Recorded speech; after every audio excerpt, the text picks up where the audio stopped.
દક્ષિણ ગુજરાતના ખેડૂતોને મોટું નુકસાન પહોંચ્યું છે। અંદાજે 300 કરોડથી વધુનું નુકસાન અહીં પહોંચ્યું છે। ખેડૂતોએ સરકાર પાસે આ અંગે વળતરની પણ માંગ કરી છે। 2015 એક્ટ સુધારી 2021 પ્રમાણે વળતરની માંગ ખેડૂતો દ્વારા કરવામાં આવી છે। અહીં વરસાદ બંધ થતાં ખેડૂતો ડાંગર લઈને માર્કેટ પહોંચ્યા છે।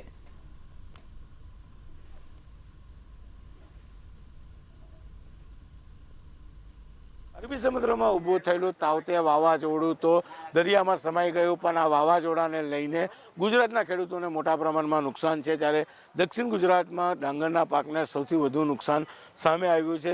ખેડૂતો યાર્ડ ખાતે પહોંચ્યા છે। આપણી સાથે ઘણા બધા ખેડૂતો છે, આપણે તેમની સાથે સીધા વાત કરીશું કયા પ્રકારનું નુકસાન છે, શું સરકાર પાસે આશા છે। દર્શનભાઈ, કેવા વાવાઝોડાને લઈને કયા પ્રકારનું નુકસાન છે અને સરકાર પાસે શું આશા રાખી રહ્યા છે ખેડૂતો?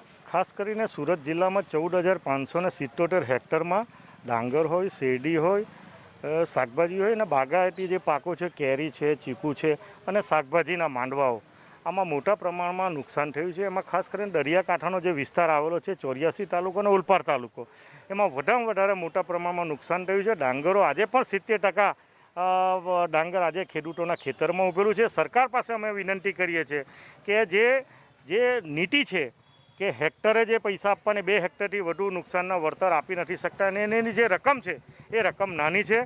જે રીતે ડીઝલના ભાવો, ખાતરના ભાવો અને મજૂરીના ભાવો એ જે પ્રમાણમાં એનો વધારો થયો છે, એના અનુસંધાનમાં દર વર્ષે ગયા વર્ષે પણ આ જ રીતે ખેડૂતોને કમોસમી વરસાદને કારણે નુકસાન થયું હતું અને મોટા પ્રમાણમાં આજે જ્યારે ભાવો પણ ડાંગરના જે છે એ ભાવો પણ ગઈ વખતે 350ની આસપાસ હતા, આજે 312 રૂપિયાના ભાવો પડ્યા છે। તમે જોઈ શકો છો કે અમારા મોટાભાગના ખેડૂતો છેલ્લા 3 દિવસથી પોતાનું કપાયેલું ડાંગર, જે 30% જેટલું ડાંગર છે એ 3 દિવસથી યાર્ડમાં નાખવા માટે, જીનમાં નાખવા માટે અહીંયા રાત દિવસ અહીંયા ઊભેલા છે।